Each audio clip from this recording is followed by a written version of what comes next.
Assalamualaikum warahmatullahi wabarakatuh. Waalaikumsalam warahmatullahi wabarakatuh. Selamat pagi, salam sejahtera bagi kita semua. Puji syukur kita panjatkan kehadirat Allah Subhanahu wa Ta'ala atas berkat dan karunia-Nya.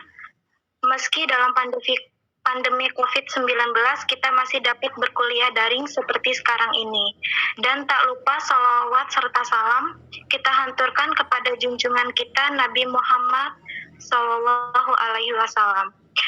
Sebelumnya, tak lupa juga kami ucapkan terima kasih kepada Bapak Muhammad Lutfi, SE MSI, selaku dosen pengampu mata kuliah akuntansi sektor publik Universitas Malahayati.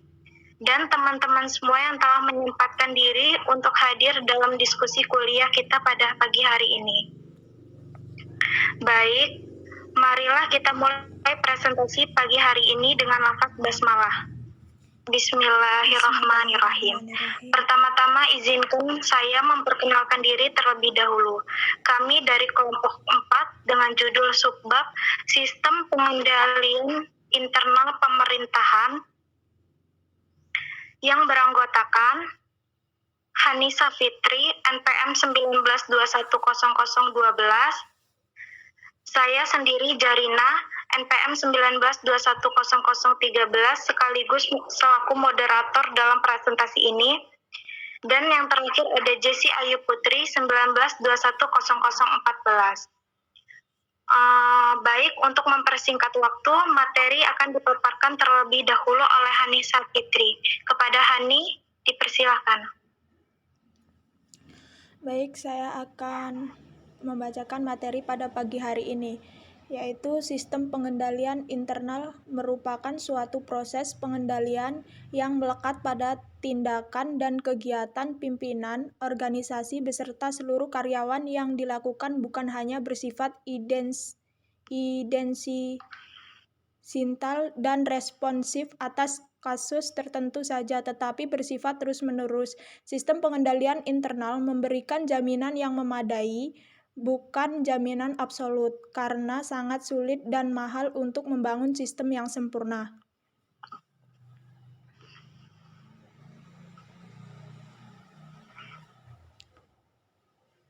Tujuan sistem pengendalian internal pemerintahan. Yang pertama, melindungi aset negara baik aset fisik maupun data. Yang kedua, memelihara catatan dan dokumen secara rinci dan akurat. Yang ketiga, menghasilkan informasi keuangan yang akurat, relevan, dan andal. Yang keempat, memberikan jaminan yang memadai bahwa laporan keuangan pemerintah telah disusun sesuai dengan standar akuntansi yang berlaku. Yang kelima, meningkatkan efisiensi dan efektivitas operasi organisasi. Yang keenam, menjamin ditaatinya kebijakan manajemen dan peraturan perundang-undang yang berlaku.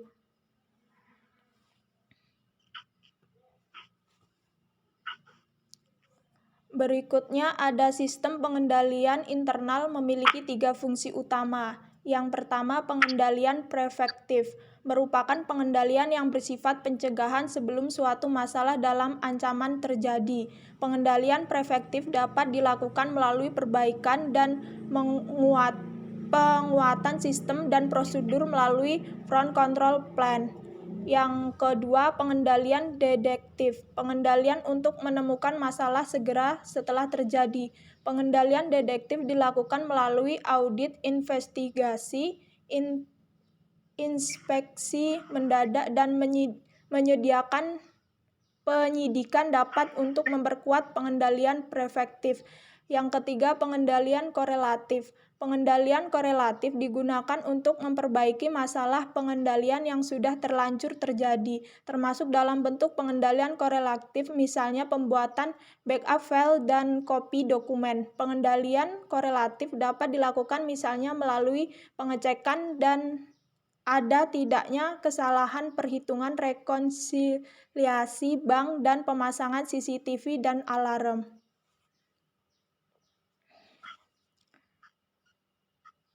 Berikutnya ada elemen sistem pengendalian pemerintah.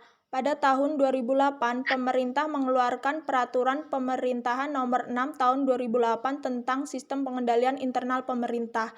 elemen sistem pengendalian internal sebagaimana diatur dalam PI nomor 60 tahun 2008 terdiri atas 5 unsur, yaitu yang pertama lingkungan pengendalian, merupakan elemen terpenting yang mendasari unsur-unsur lainnya dalam sistem pengendalian lingkungan. Pengendalian berkaitan dengan orang, moralitas, integritas, kejujuran, dan kompetensi. Yang kedua, penilaian resiko. Pengendalian internal harus memberikan penilaian atas resiko yang dihadapi nilai organisasi dari luar maupun dari dalam. Yang ketiga, kegiatan pengendalian. Kegiatan pengendalian membantu memastikan bahwa arahan pimpinan instalasi pemerintah dilaksanakan. Kegiatan pengendalian harus efisien dan efektif dalam mencapai tujuan organisasi. Yang ketiga, informasi dan komunikasi. Informasi dan komunikasi pada dasarnya merupakan pendukung dari elemen sistem pengendalian internal lainnya. Yang ketiga, pemantauan pengendalian internal. Pemantauan harus dapat dinilai kualitas kinerja dan dari waktu ke waktu dan memastikan bahwa rekomendasi hasil audit dan review lainnya dapat segera ditindaklanjuti. Baik, selanjutnya akan disampaikan oleh Jarina. Selanjutnya ada tanggung jawab pelaksanaan SPIP. Tanggung jawab pelaksanaan sistem pengendalian internal terletak pada manajemen dalam organisasi pemerintahan. Menteri atau pimpinan lembaga, gubernur, dan bupati atau wali kota bertanggung jawab atas efektivitas penyelenggaraan sistem pengendalian internal di lingkungan masing-masing untuk memperkuat dan menunjang efektivitas sistem pengendalian internal dilakukan melalui dua hal, yaitu yang pertama, pengawasan internal atas penyelenggaraan tugas dan fungsi instansi pemerintah termasuk akuntabilitas keuangan negara, dan yang kedua ada pembinaan penyelenggaraan SPIP. Pengawasan internal atas penyelenggaraan tugas dan fungsi instansi pemerintah dilakukan oleh aparat pengawasan internal pemerintah.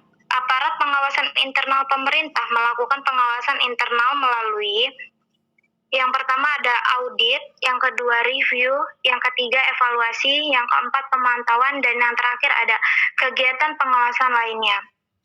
Aparat pengawasan internal pemerintah atau APIP terdiri atas BPKP, yang kedua ada Inspektorat Jenderal atau nama lain yang secara fungsional melaksanakan pengawasan internal. Yang ketiga ada Inspektorat Provinsi atau nama lain yang secara fungsional melaksanakan pengawasan internal di tingkat pemerintah provinsi. Dan yang terakhir ada Inspektorat Kabupaten atau kota atau nama lain yang secara fungsional melaksanakan pengawasan internal di tingkat kabupaten atau kota. BPKP melakukan pengawasan internal terhadap akuntabilitas keuangan negara atas kegiatan tertentu yang meliputi yang pertama kegiatan yang bersifat lintas sektoral, yang kedua kegiatan kebendaharaan umum negara berdasarkan keuangan selaku bendahara umum negara, dan yang terakhir kegiatan lain berdasarkan penugasan dari Presiden. Rangka sistem pengendalian internal. Terdapat beberapa rangka model pengembangan sistem pengendalian internal yang baik, antara lain menurut Romney dan Steinbart tahun 2009, yaitu ada 3. Yang pertama, rangka COBIT atau Central Objective for Information and Relay Technology, merupakan suatu rangka pengendalian teknologi informasi yang dapat diaplikasikan secara umum pada praktik pengendalian dan keamanan sistem informasi. Yang kedua ada rangka pengendalian internal KOSO atau the Committee of Sponsoring Organization, menjelaskan tentang definisi pengendalian internal serta memberikan pedoman untuk mengevaluasi dan memperkuat sistem pengendalian internal. Yang ketiga ada rangka Enterprise Risk Management atau ERM COSO pada tahun 2001 atau 9 tahun setelah COSO mengeluarkan model pertama pengendalian internal dengan 5 unsur utama. COSO memulai menginvestigasi bagaimana secara efektif mengidentifikasi, menghitung, dan mengelola risiko sehingga organisasi dapat memperbaiki proses manajemen risiko.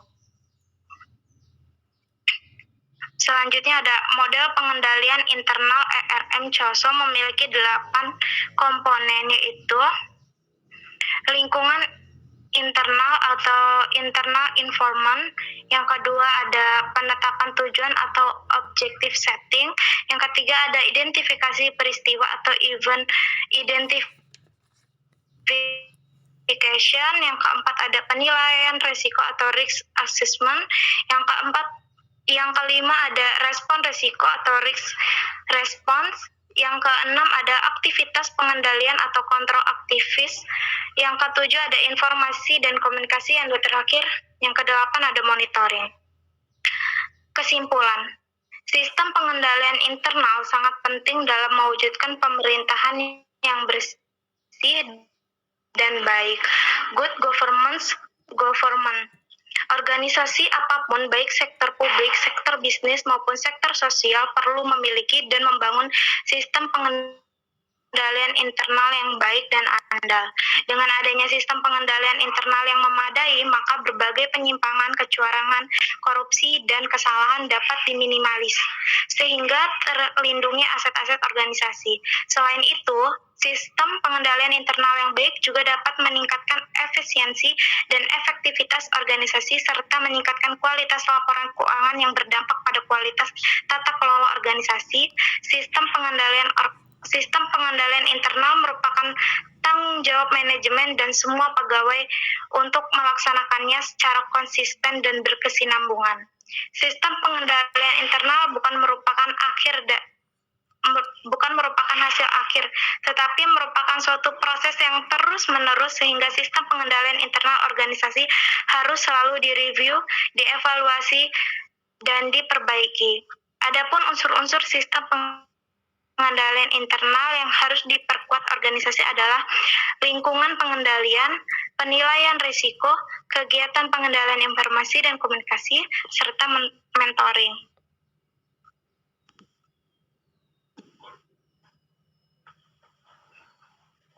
Baiklah teman-teman, materi telah diselesaikan. Selanjutnya kita akan masuk ke sesi tanya jawab. Kami mempersilahkan satu dari masing-masing kelompok untuk bertanya. Bagi yang ingin bertanya, dipersilahkan.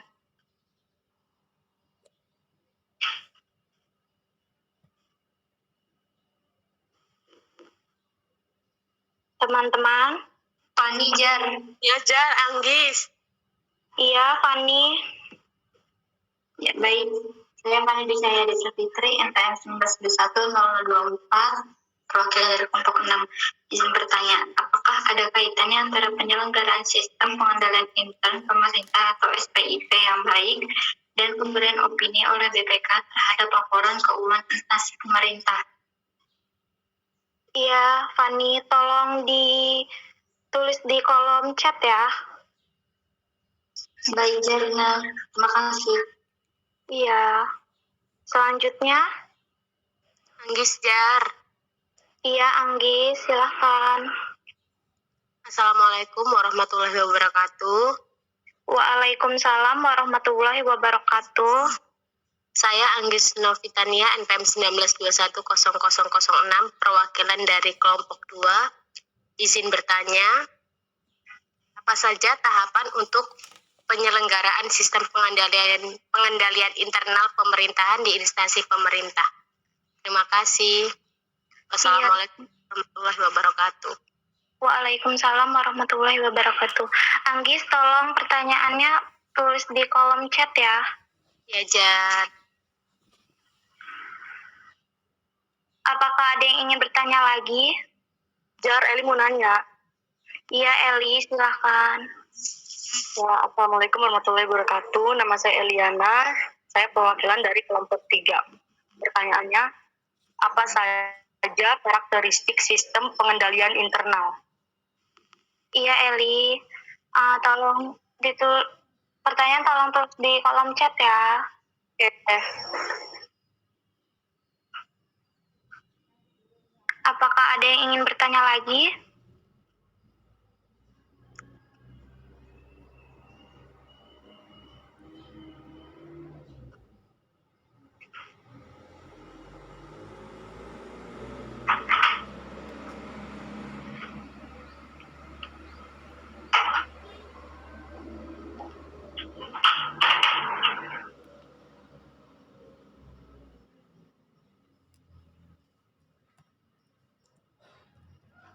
Dua kelompok belum.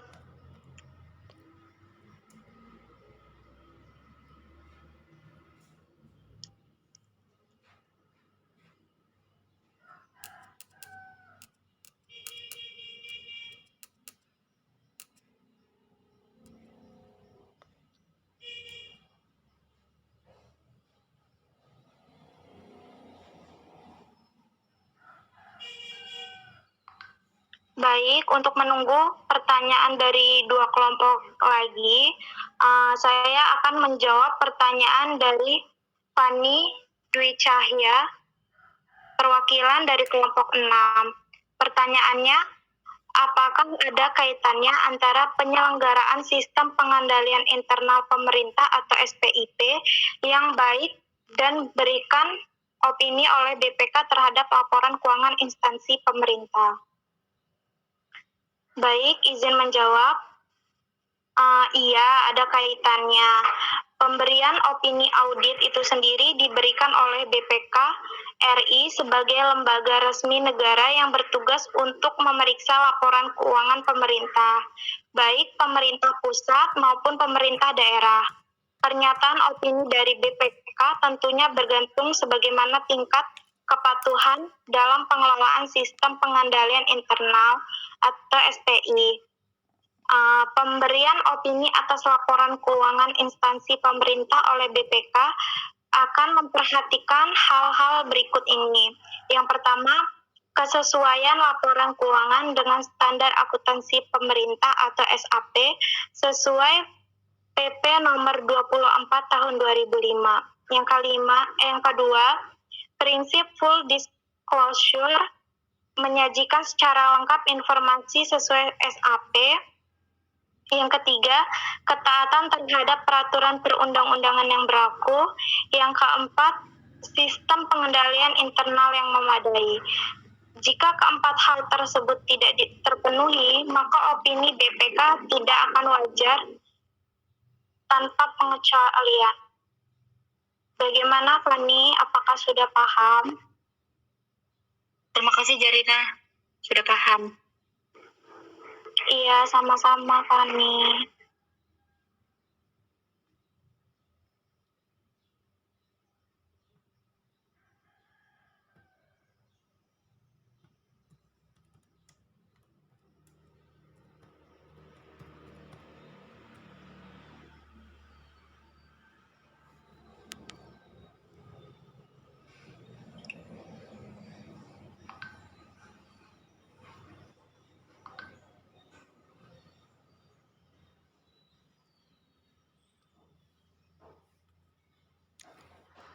Baik, di sini saya akan menjawab pertanyaan dari Eliana dari kelompok 3.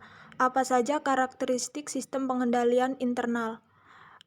Karakteristik sistem pengendalian internal yaitu rencana organisasi, sistem otoritas, dan prosedur pencatatan yang tepat, praktek yang sehat, serta kualitas pengamat yang cocok harus terintegrasi dengan baik dalam pelaksanaan tugasnya.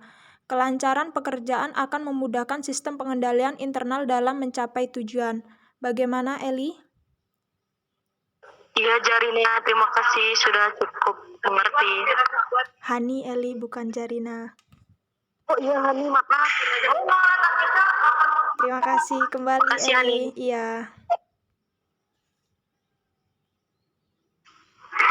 Baik, selanjutnya saya akan menjawab pertanyaan dari Anggis Novitania, perwakilan dari kelompok 2. Pertanyaannya, apa saja tahapan untuk penyelenggaraan sistem pengendalian internal pemerintahan di instansi pemerintah? Jawabannya, ada 3 tahapan, yaitu yang pertama tahapan persiapan, merupakan tahap awal penyelenggaraan yang ditunjukkan untuk memberikan pemahaman atau kesadaran yang lebih baik serta melakukan pemetaan kebutuhan penerapan lebih lanjut. Tahap persiapan ini terdiri atas yang pertama ada pemahaman, sosialisasi, dan diklat. Yang kedua ada pemetaan yang dimaksudkan untuk memperoleh area of information.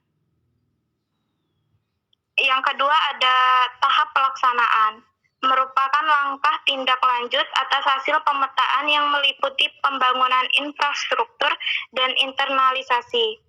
Tahap pelaksanaan ini terdiri atas yang pertama membangun dan menyempurnakan infrastruktur, yang kedua internalisasi yaitu proses implementasi infrastruktur yang sudah dibangun, yang ketiga pengembangan berkelanjutan. Dan yang terakhir ada tahap pelaporan, merupakan tahap melaporkan kegiatan dan upaya pengembangan berkelanjutan. Bagaimana Anggis, apakah sudah paham? Sudah paham Jarina, terima kasih atas jawabannya. Sama-sama Anggis.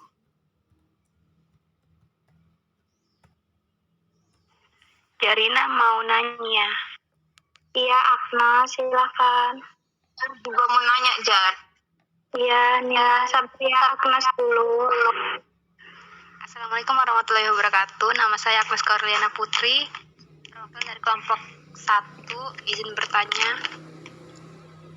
mengapa sistem pengendalian internal pemerintah perlu diterapkan? Padahal selama ini kita sudah mengenal adanya sistem manajemen. Iya, Agnes, tolong pertanyaannya tulis di kolom chat ya.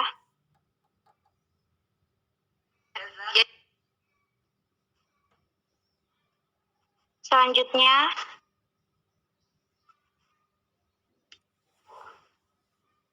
saya Nina Febrianti, perwakilan dari kelompok 5, izin bertanya, apa perbedaan dari sistem pengendalian internal dan pengendalian internal?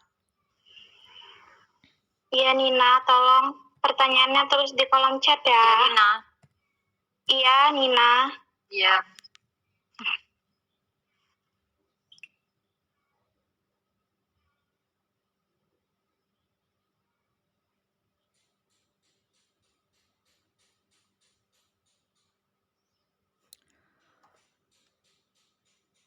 Baik, di sini saya akan menjawab pertanyaan dari Nina Febrianti. Apakah perbedaan dari sistem pengendalian internal dan pengendalian internal?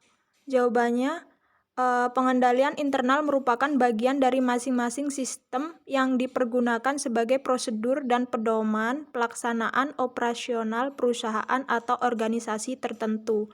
Sedangkan sistem pengendalian internal adalah kumpulan dari pengendalian internal yang terintegrasi, berhubungan, dan saling mendukung satu dengan yang lain. Bagaimana, Nina? Nina? Iya, makasih Hani.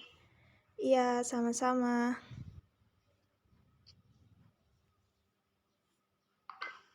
Baik, selanjutnya saya akan menjawab pertanyaan dari Agnes Corliana Putri, perwakilan dari kelompok 1. Pertanyaannya, mengapa sistem pengendalian internal pemerintah perlu diterapkan padahal selama ini kita sudah mengenal adanya sistem manajemen? Baik, izin menjawab. Pengendalian manajemen dengan kerangka 8 unsurnya memang mengawali siklus manajemen dalam pelaksanaannya. Namun demikian, pengendalian kegiatan seperti prosedur, struktur organisasi, dan pengendalian. Padahal banyak masalah dan kendala pada tujuan serta tidak diterapkannya sistem pengendalian internal yang disebabkan oleh lemahnya faktor manusia yang melaksanakannya. Karena itu, sistem pengendalian internal pemerintahan dengan kerangka 5 unsurnya merupakan solusi untuk melengkapi kekurangan tersebut dengan memberikan perhatian, kompetensi, komitmen, dan nilai-nilai etika, serta selalu mempertimbangkan risiko. Bagaimana Agnes? Apakah sudah dapat dipahami? Baik Jarina, terima kasih atas jawabannya. Iya, sama-sama Agnes.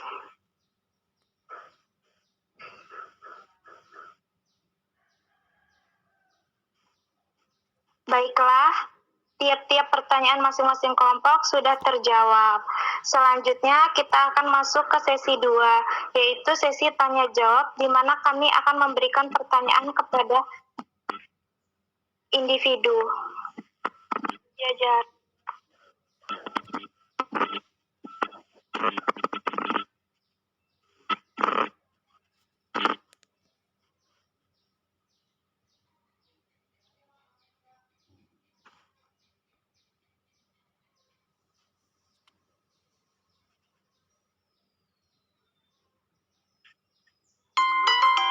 Hani, Iya, Jar.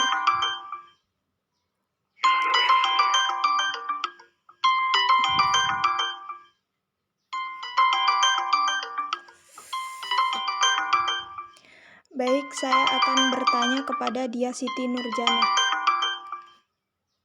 iya Hani.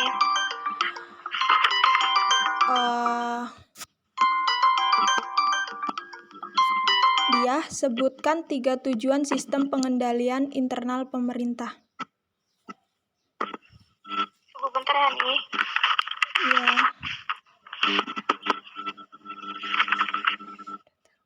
Tiga tujuan sistem pengendalian internal pemerintah itu yang pertama, melindungi aset negara, baik aset fisik maupun data. Yang kedua, memelihara catatan dan dokumen secara rinci dan akurat. Dan yang ketiga, menghasilkan informasi keuangan yang akurat, andal, dan relevan. Gimana, Hani? Iya, Dia. Terima kasih. Selanjutnya saya akan bertanya kepada Tina Setiawati Dewi. Iya, Hani. Sebutkan 3 fungsi pengendalian internal, Tina. Fungsi pengendalian internal ya, yaitu yang pertama ada pengendalian preventif, yang kedua ada pengendalian deduktif, dan yang ketiga ada pengendalian korelatif. Gimana, Hani? Iya, Tina, terima kasih. Selanjutnya Balik. saya akan bertanya kepada Abdurrahim Yasir. Abdur. Iya, ya.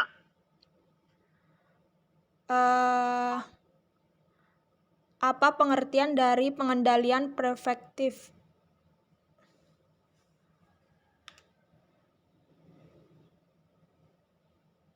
Abdur. Ya, pengertian dari pengendalian preventif merupakan pengendalian yang bersifat pencegahan sebelum suatu masalah, ancaman terjadi. Pengendalian ini dapat dilakukan melalui perbaikan dan penguatan sistem dan prosedur melalui fraud control plan. Itu, Hani. Iya, terima kasih Abdur. Kemudian saya akan bertanya kepada Agnes Korliana Putri.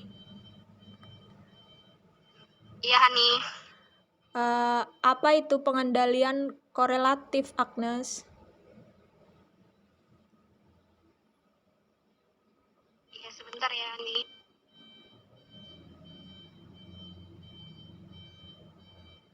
Pengendalian korelatif digunakan untuk memperbaiki masalah pengendalian yang sudah terlanjur terjadi. Pengendalian korelatif ini misalnya pembuatan backup file dan copy dokumen. Iya, terima kasih Agnes. Sama-sama nih. Kemudian saya akan bertanya kepada Amalia.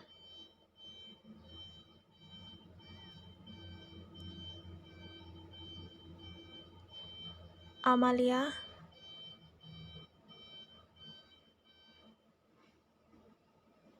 Iya Hani. Sebutkan elemen pengendalian pemerintah.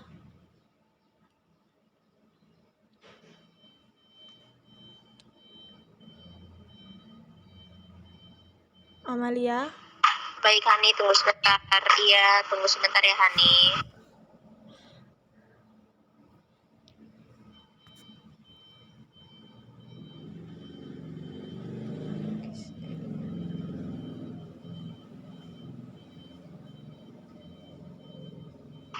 Boleh diulang nggak Hani soalnya? Ia sebutkan elemen pengendalian pemerintah.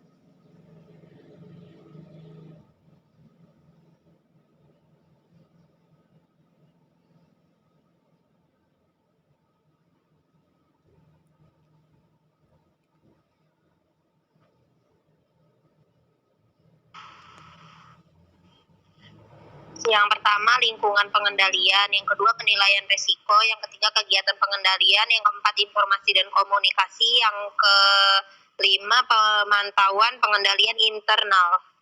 Iya, terima kasih Amelia. Sama-sama Hani. Selanjutnya Anggis Novitania. Anggis, Iya Hani. apa itu Iya lingkungan? Han. Apa itu lingkungan pengendalian?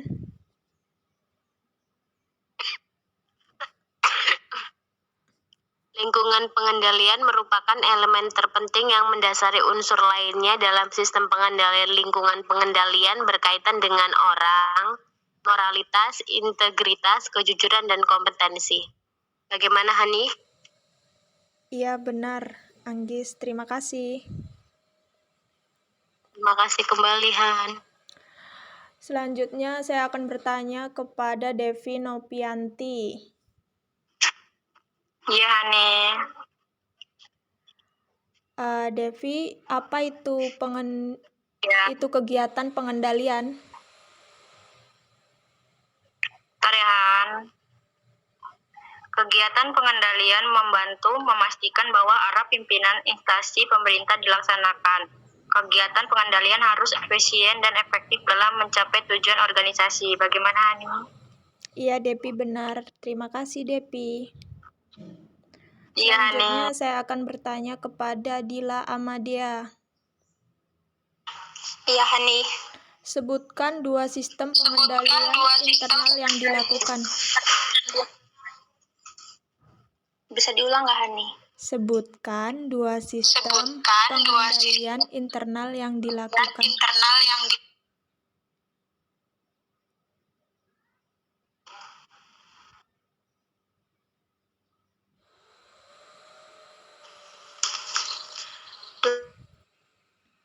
Pertama, itu pengawasan internal atas penyelenggaraan tugas dan fungsi instalasi pemerintah termasuk akuntabilitas keuangan negara.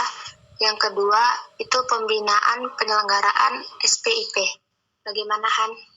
Iya, benar. Terima kasih, Dila. Selanjutnya saya akan bertanya kepada Eliana. Sebutkan pengawasan internal pemerintah melakukan pengawasan internal. Oke, sebentar ya.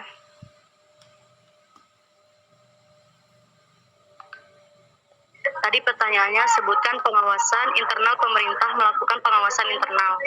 Nah, jawabannya itu ada audit, review, evaluasi, pemantauan, dan kegiatan pengawasan lainnya. Itu Hani. Iya, terima kasih Eliana. Selanjutnya akan dilanjutkan oleh Jarina.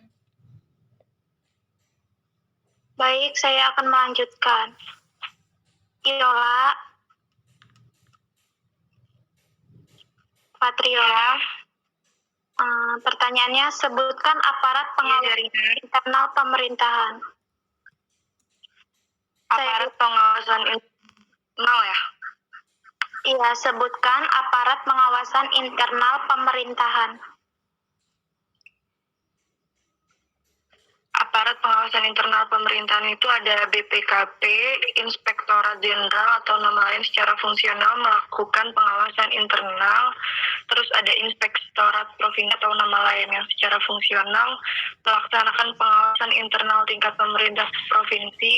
Terus ada Inspektorat Kabupaten atau Kota atau nama lain yang secara fungsional melaksanakan pengawasan internal di tingkat kabupaten atau kota. Itu Jarina. Iya, Yola, benar. Terima kasih. Selanjutnya saya akan bertanya kepada Nanda Alfiana. Nanda? Iya, Jarina. Pertanyaannya, respon resiko dapat dilakukan dengan 4 cara. Sebutkan. Baik, izin menjawab. Respon resiko dapat dilakukan dengan 4 cara, yaitu dengan cara menghindari, mengurangi, berbagi atau sharing, dan menerima. Benar tidak, Jarina? Benar. Terima kasih, Nanda. Sama-sama. Selanjutnya saya akan bertanya kepada Nenti Sudarwati. Ya, Jarina. Pertanyaannya, sebutkan rangka sistem pengendalian internal. Yaitu 1. Kerangka COVID, 2. Rangka pengendalian intern KOSO, dan 3. rangka Enterprise Risk Management atau IRM KOSO. Begitu, Jarina. Iya benar, Nenti. Terima kasih.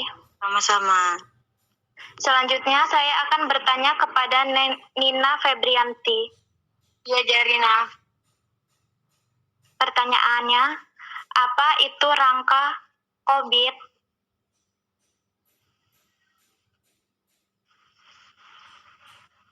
Rangka COVID merupakan suatu rangka pengendalian teknologi informasi yang dapat diaplikasikan secara umum pada praktik pengendalian dan keamanan sistem informasi.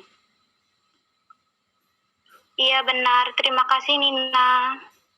Sama-sama. Selanjutnya saya akan bertanya kepada Sakinah Nurul Wijaya. Baik, Jarina. BPKP melakukan pengawasan internal terhadap akuntabilitas keuangan negara atas kegiatan tertentu. Itu meliputi apa aja, Yakin?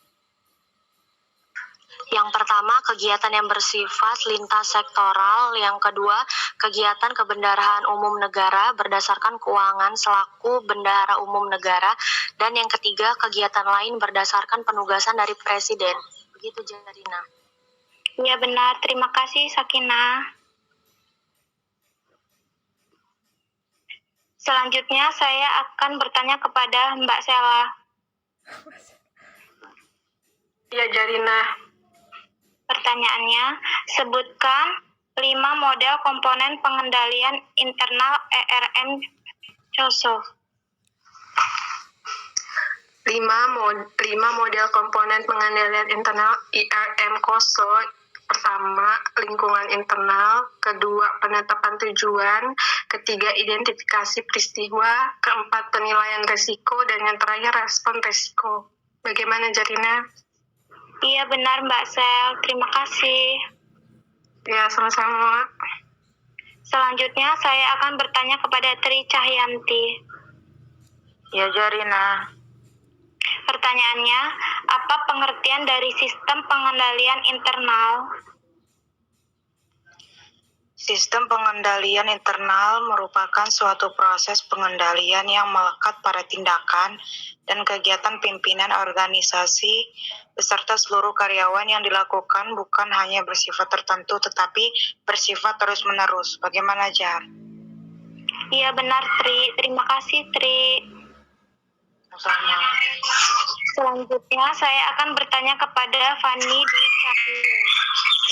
Iya, Jarina.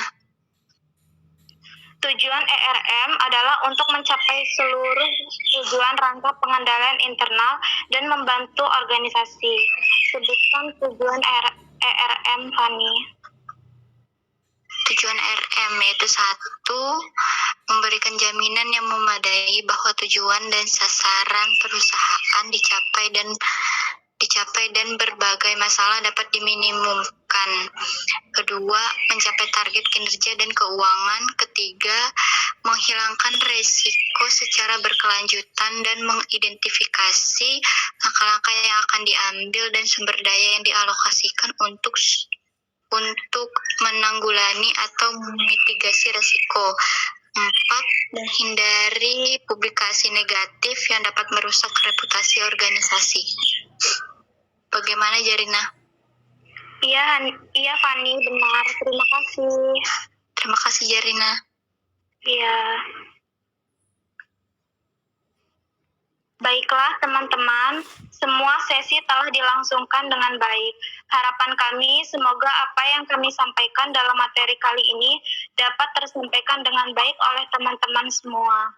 Kesimpulan pada sesi ini adalah sistem pengendalian internal sangat penting dalam mewujudkan pemerintahan yang bersih dan baik.